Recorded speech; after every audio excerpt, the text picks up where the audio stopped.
అది ఒక సుందరమైన అడవి. అందులో అన్ని జంతువులు ఒక రాజ్యంలా అడవి ధర్మాలను పాటిస్తూ ఉండేవి. ఒకరోజు ఒక నక్క అడవిలో తిరుగుతూ అడవి చివరన ఉన్న గ్రామానికి చేరింది. గ్రామంలో ఒక ఇంటి ముందు బట్టలు ఉతికే తొట్టిలో నీలిమందు కలిపి ఉంది. నక్క పొరపాటున ఆ తొట్టిలో పడింది. తన శరీరానికి నీలిరంగు అంటుకుంది.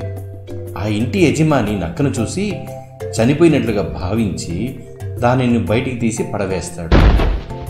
నక్క బ్రతుకు జీవుడు అనుకుంటూ అడవి వైపు పరిగెత్తింది.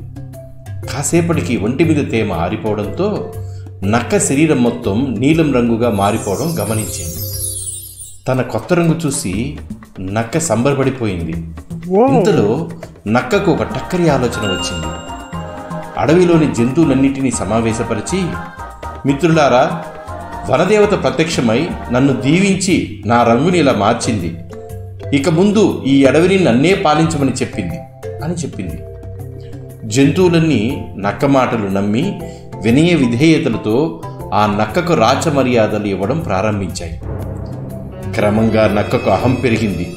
మిగిలిన జంతువుల పట్ల క్రూరంగా ప్రవర్తించేది. సింహం, పులి సైతం నక్క చెప్పినట్లే చేసేవి. అయితే మిగిలిన నక్కలకు నీలి నక్కపై సందేహం మొదలైంది. అవన్నీ కలిసి నిజం తెలుసుకోవడానికి ఒక ఉపాయం ఆలోచించాయి.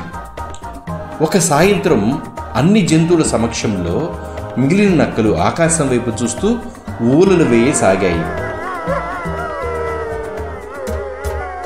తన దైవత్వాన్ని మరిచిపోయిన నీలి నక్క కూడా అలవాటుగా ఊలవేసింది.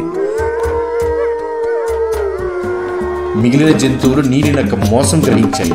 ఒక్కసారిగా దానిపైకి దుడ్డి దాడి చేశాయి. నక్కకు తన బుద్ధి లేని ఆలోచనకు తగిన శాస్తి జరిగింది. పైకి రంగులు పూసుకొని నాటకమాడి ఇతరులపై పెత్తనం చెలాయిస్తే మన అసలు రంగు బయటపడినప్పుడు వారే మనల్ని కాల తొక్కేస్తారు. ఈ కథను చూసినందుకు ధన్యవాదాలు. మీకు ఈ కథ నచ్చినట్లయితే లైక్, షేర్ చేయండి. మరియు మరిన్ని కథల కోసం సబ్స్క్రైబ్ చేసుకోండి. మీ ఆదరణ మా ప్రయత్నానికి జీవం పోస్తుంది.